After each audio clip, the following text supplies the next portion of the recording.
그러니까 뭔가 잠과 죽음이 연관되어 있다. 의식 없이 자는 모습이 뭔가 그 경계에 있는 어떤 모습을 생각을 했구나. 그래서 인큐버스, 서큐버스 이런 거 게임 같은 게 나오잖아요. 전형적인 모양 있잖아요. 예, 많은 사람들이 불면증을 겪은 거는 한 언제부터일 것 같아요? 닥터 프렌즈. 안녕하세요, 닥터 프렌즈입니다. 예, 오늘도 돌아온 정신의학의 역사. 재밌겠다. 오늘은 제가 이제 수면의 역사에 대해 살려고 합니다. 과연 불면증은 언제부터 있었을까? 이거 좀 궁금하다. 옛날 사람들은 잠을 어떤 거라고 생각했을까? 이런 것들을 제가 좀 조사를 해봤어요. 이 세 가지 책을 보고 좀 참고를 했습니다. 그래서 한번 원본이 궁금하신 분들은 읽어보시면 좋을 것 같고요. 일단은 인류 최초의, 이낙준 선생님이 항상 그러잖아요. 최초의 불면에 대한 기록이 어디에 있을까? 좀 후반일 것 같은데? 이집트, 로마? 성경에 있습니다. 성경. 그럼 기원전이네. 예, 성경 전도서의 5장 12절에 노동자는 먹는 것이 많든지 적든지 잠을 달게 자거니와, 그러니까 잠을 잘 잔다. 근데 부자는 그 부요함 때문에 자지 못하느니라. 부자는 뭔가 불안하고 도둑들까봐 뺏길까봐. 우리가 약간 걱정 많고 긴장되면 잠 못 자는데. 그쵸. 옛날 사람들도 또 있었다. 그때부터 그랬네. 그쵸. 기원전 500년, 굉장히 옛날이죠. 그쵸. 공자가 쓴 시경에 국풍이라는 편에 나오는 관관저구라는 시가 있어요. 여기에 전전반측이라는 표현이 나오는데, 사내가 아름다운 여인을 그리워하면서 잠을 이루지 못한다. 그럴 때도 잘 못 자는구나. 부자의 감정의 동요도 불안감이고, 상사병도 사실 야이씨 어떡하지 약간 이런 감정의 동요가 있어서 잘 못 자니까. 그쵸. 그래서 이게 옛날 사람들도 우리랑 다 똑같나. 아까도 제가 말씀드렸다시피 옛날 사람들은 잠을 어떻게 생각했을까 좀 궁금하잖아요. 그리스 로마 시대의 수면에 대한 개념은 수면의 신이 있어요. 힙노스라고 하죠. 우리가 뭐 체면이다. 그러니까. 그런 이름을 딴 향수도 있고요. 네네. 힙노스라는 수면의 신은 이 사람의 잠자는 것과 꿈꾸는 것을 관장한다. 그러니까 이제 뭐 사람이 잠자는 건 히프노스라는 신이 정하는 거다. 걔는 항상 그런 식이에요. 맞아요. 근데 이게 참 웃긴 게 히프노스 신의 엄마가 있어요. 밤의 여신 닉스. 밤에 자니까? 수면의 신의 엄마는 밤의 신. 이게 근데 더 재밌어요. 히프노스의 형제가 좀 재밌어요. 이건 좀 아이러니하고 좀 역설적인 부분도 있는데, 타나토스 들어보셨을 거예요. 죽음의 신. 그러니까 뭔가 옛날 사람들은 잠은 엄마가 밤의 여신, 그리고 형제는 죽음이다. 그러니까 뭔가 잠과 죽음이 연관되어 있다. 의식 없이 자는 모습이 뭔가 그 경계에 있는 어떤 모습을 생각을 했구나. 그래서 아리스토텔레스가 이것저것 많이 하잖아요. 아리스토텔레스가 잠을 어떻게 정의했냐면, 삶과 죽음의 경계 중간 상태가 잠이다. 그래서 잠든 인간에 대해서 세상에 존재하는 것인지 존재하지 않는 것인지 딱 잘라 말하기 어렵다. 뭔가 약간 슈레딩거의 고양이 같은. 그래서 또 아리스토텔레스는 이걸 또 나름 과학적으로 해석을 했어요. 어떻게 했냐면, 낮에는 음식을 먹으면 그 열기가 뇌에 이제 증기를 보내서 활동도 하고 막 감각도 느끼고 하는데, 밤에는 음식의 열기가 뇌에 전달하는 관이 막혀서 잠을 자는 거예요. 이렇게 생각을 했고, 고대 그리스 6세기에 알크메온이라는 또 의학자가 있어요. 이 사람은 이제 잠이라는 거 왜 생기냐면, 동맥에 있는 혈액이 일시적으로 역류하면 잠이 생긴다. 야, 진짜 큰일 날 소리를 했네. 동맥이 역류되면 어떻게 돼요? 뭐 어떻게 될지도 모르겠는데? 역류를 하면은 진짜 끝난 거죠. 그쵸. 그래서 일시적으로 역류하면 잠인데, 영구적으로 역류하면 죽음이다. 그러니까 뭔가 이제 죽음과 잠이 연관이 좀 많이 되어 있는 것 같아요. 근데 이제 저는 정신과 의사로서 심리적으로 봤을 때 사실 죽음은 좀 무섭잖아요. 잠은 매일매일 있는 일이잖아요. 익숙하죠. 이거를 사실 연관 지으면 무서울 수도 있잖아요, 잠드는 게. 근데 이거를 연관 지으면서 오히려 죽음에 대한 두려움이나 공포를 좀 없애려고 했던 게 아닐까라는 생각이 들어요. 그럴 수도 있겠네요. 진짜 의학이 발달하지 않은 과거 사람들은 죽음이 항상 같이 있는 거잖아요. 그냥 상처 났는데 며칠 뒤에 쉬는 앓다가 죽어요. 중으로 그럴 수 있고. 의사한테 데려가서 뭘 해도 효과도 없고. 더 빨리 죽을 수도 있었어, 진짜. 그래서 사실 이거를 막 너무 무서워하기보다는, 야 뭐 우리 매일매일 잠자는 것처럼 죽음은 영원한 잠을 자는 뿐이야, 이런 식으로 받아들이면 사회 전체적인 불안도가 좀 내려갈 수 있을 것 같아요. 그래서 뭔가 잠드는 거랑 뭐 다르지 않다. 그래서 이 묘지라는 단어가 그리스어로는 잠자는 곳을 뜻해요. 그래서 뭐 죽은 자가 있는 곳, 시체가 있는 곳이 아니라, 잠자는 곳은 우리가 그냥 침대잖아요. 그러네요. 우리는 뭐 그냥 매일매일 여기서 자고, 저 사람들은 잠자는 묘지에서 영원히 자고, 이렇게 생각하면서 좀 죽음을 그래도 받아들이려고 했던 게 아닐까. 근데 이게 참 신기한 게, 그러면 성경이나 기원전 500년에도 불면증 기록이 나오잖아요. 불면증 치료 방법이 있었을 것 같아요. 그러니까 부자들이 불면증도 있었으니까 치료법이 뭔가 있었을 것 같긴 해요.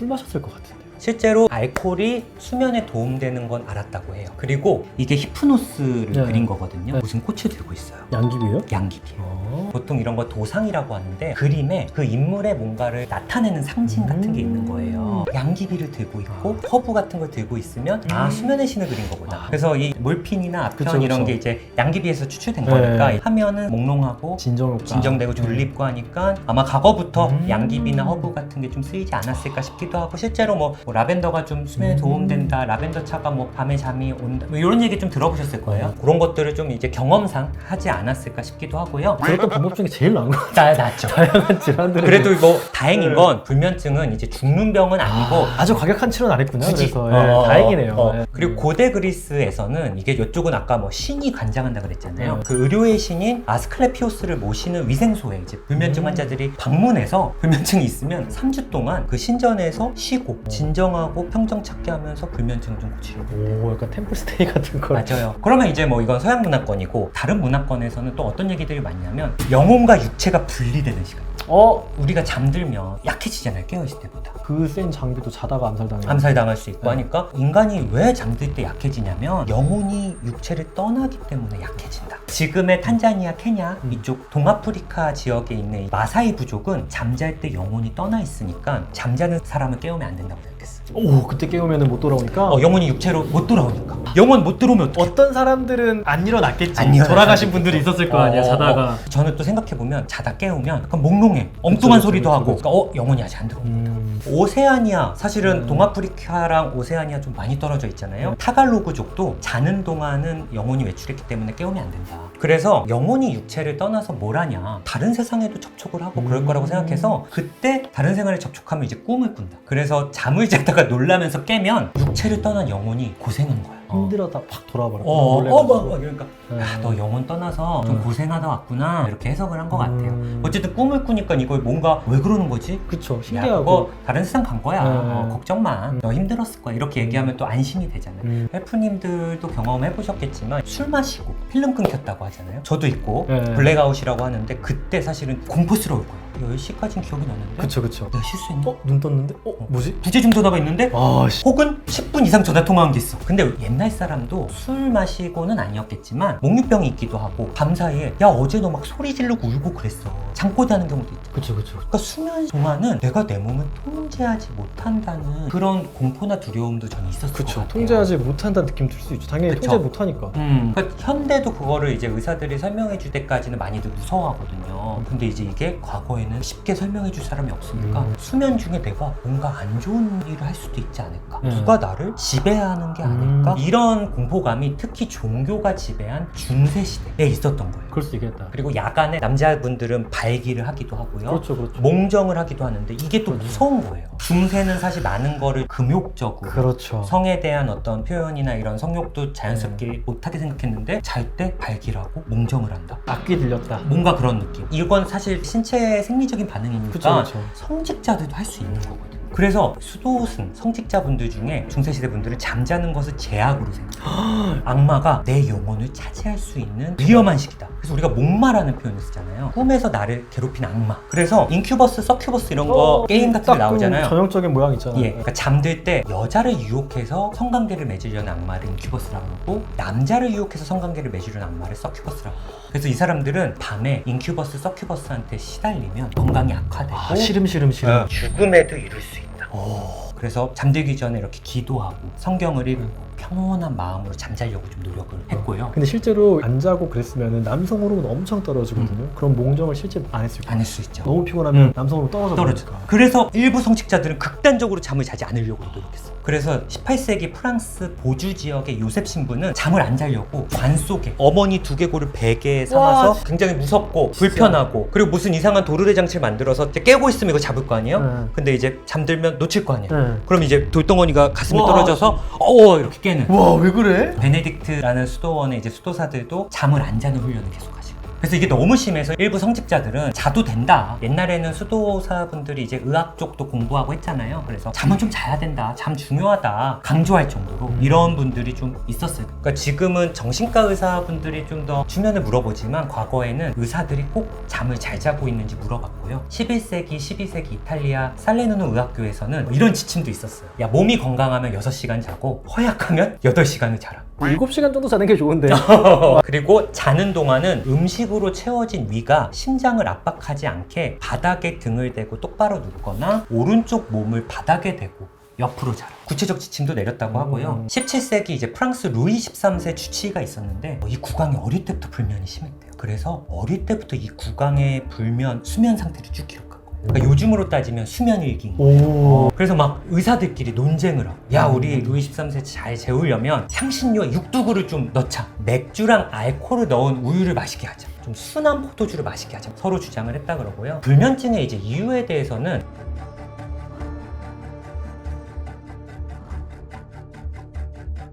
지금 현대는 잠을 못 자는 이유가 물론 있기도 하지만 1차성 불면증, 프라이머리 인썸니아라고 해서 아무 이유 없이 불면증이라는 병이 오기도 해요. 그래서 우리가 그런 병을 수면장애, 불면증이라고 얘기를 하는데 과거에는 단순 불면증은 없다. 이유가 있다. 무조건. 그래서 잠을 못 자면 얘도 소화장애가 있거나 혈액 구성 성분이 나빠서 못 자는 게 아닐까. 혹은 짝사랑하네. 마음속에 뭔가 그런 품은 게 있어서 어떤 게 있다. 그래서 약간 불면증 자체를 병이라기보단 2차적인 현상으로 보는 것 같아요. 증상으로 봤군요. 예. 근데 이제 불면증이라는 단어가 사실은 어떤 한 단어로 쓰이진 않았는데 이게 많은 사람들이 불면증을 겪은 거는 한 언제부터일 것 같아요? 세계전쟁? 산업혁명. 왜 그럴까요? 그때부터는 계속해서 일하고 불 켜지고. 그러니까요. 우창 선생님이 되게 중요하게 얘기했는데 전기가 나오고 전구가 나오니까 밤에 인공 조명들이 있는 거예요. 그러니까. 예전엔 어두워서 아무것도 못했다면 이제는 막 일하고 뭐 깨어있고 살롱 같은 데서 뭐 밤새 술 마시고 놀고 하니까 수면 패턴이 깨지기도 하고요. 밤에 이제 어두우니까 주인도 일을 못 시켰는데 이제는 뭐 24시간 돌릴 수 이래라. 있죠. 그러니까 이 안락하고 온전한 휴식 시간이 좀 방해가 돼서 그러니까 불면증 환자들이 좀 늘어나는 거예요. 그래서 이 인썸니아라는 불면증 용어가 의학적으로 처음 쓰인 거는 1908년이에요. 엄청 나중이네요. 예. 목포 개항이랑 비슷하네. 지금도 있는 의학 학술지 네. 란셋에 영국인 의사 알렉산더 모리슨이 처음 사용을 했고요. 네. 그러면 이제 이제 인썸니아라는 용어를 썼으니까 잠에 네. 대해서 이 사람들이 좀 감을 잡았을까? 그랬는데 낮 동안 활동을 하면 우리 몸에 젖산이 쌓이듯이 수면 독소가 쌓이는 거예요. 힘노톡신이 활동을 하면 쌓여요. 단어 그럴싸해. 어디에 쌓이냐면 뇌랑 혈관에 쌓여요. 무지혈증 이런 것처럼. 신기한 생각을 했네. 그래서 밤에 자면 이 수면 독소가 제거가 돼서 활동을 해요. 그래서 밤에는 네. 아예 뇌가 활동을 하지 않는다. 이게 쌓이니까 네. 그냥 뇌는 활동을 멈추는 상태라고 생각을 했어요. 근데 이제 되게 이제 중요한 인물이 등장합니다. 시카고 대학의 클레이트먼이라는 박사가 나와요. 1920년대. 이분이 수면 박탈을 한번 시켜봐요. 과연 수면 독소가 쌓이는 게 맞나? 그래서 우창현 선생님을 잠을 안 재워봅니다. 너무 고통스러울 것 같은데. 그러면 사실 이 수면 독소의 이론에 따르면 우창현 선생님이 이제 낮 동안 수면 독소 쌓이잖아요. 그러면 24시간 활동을 안 시키면 수면 독소가 더 쌓여야 되잖아요. 더 졸려야 되는데 이상하게 생각보다 아침에 졸려하지 않는 거예요. 그러니까 이제 우리 몸은 일주기성이라는 게 있어서 11시, 12시쯤에 우리 뇌에 멜라토닌이라는 물질이 만들어지면서 잠이 오게끔 되는데 이제 그게 또 지나면 아침 되면 또 졸린 게 또 사라지거든요. 이게 사실 타이밍 놓치면 맞아요. 잘못 드는 사람들 있잖아요. 그러니까 우리 몸은 이제 이 햇빛으로 인해서 리셋이 되면서 이제 수면 주기가 되는데 그걸 해보니까 야 이거 수면 독소 이론이 안 맞는 것 같은데 아침에 더 졸려하지 않아. 오히려 수면 독소가 덜 쌓인 밤에 더 졸려해. 그래서 수면 독소 이론에 대한 반론들이 좀 처음 제기가 된 거죠. 1938년 독일 정신과 의사 한스 베르거가 뇌의 어떤 전기 신호를 측정해 봅니다. 뇌파라고 하죠. 깨어났을 때랑 잠잤을 때 뇌의 정기적인 리듬이 좀 다르다. 그리고 뇌가 잘 때도 뭔가 활동을 하던데 수면 시에 뇌파가 느려지긴 하는데 깨어났을 땐 알파 리듬이 나타나서 뭔가 뇌 활동이 좀 차이가 나서 다르다. 뇌의 어떤 부분 때문에 잠을 자는 것 같아. 수면 독소랑은 좀 상관이 없는 것 같아. 그러고 이제 또 클레이터망 박사가 1951년도에 재등장을 해요. 에서린스키라는 동료와 함께 우리가 이제 수면 동안은 모든 활동이 좀 저하되는 거라고 생각했는데 눈동자 움직임이 빠르게 움직이는 그쵸. 렘 수면, 네. 레피드 아이 무브먼트라는 상황을 발견한 거예요. 수면도 똑같이 자는 게 아니라 좀 단계가 있는 것 같아. 렘 수면과 비렘 수면이 있다. 그리고 렘 수면 때 깨워봤대요. 깨웠더니 얘네가 공통적으로 꿈에 대한 얘기를 해요. 그래서 렘 수면이 꿈과 관련이 있다. 그래서 이제 또 1957년에 이 클레이터먼과 디멘트라는 박사가 33명을 대상으로 126일 동안 연속으로 뇌파를 측정했더니 수면 단계는 지금이랑 비슷한 4단계 정도로 나눠져 있다. 이렇게 대단하다. 이제 현대의학 상황으로 온 거는 생각보다 최근 진짜 얼마 1957년. 안 됐네. 한 예. 70년밖에 안 됐네. 그래서 이런 연구들을 바탕으로 수면 시의 어떤 문제점을 측정하는 수면 다원 검사나 잠을 오게끔 하는 수면제나 코골이를 또 치료하는 이런 방법들이 현대적으로 개발이 됐다. 많은 헬프님들이 또 불면증에 대해서 또 궁금해하시고 힘들어하시고 그래서 오늘은 수면의 역사, 수면 의학의 발달의 역사 이런 걸 좀 준비해봤습니다. 저도 정신의학의 역사를 좀 꾸준히 보고 있으니까요. 기대해 주시면 또 다음에 또 준비해 보겠습니다. 감사합니다. 감사합니다.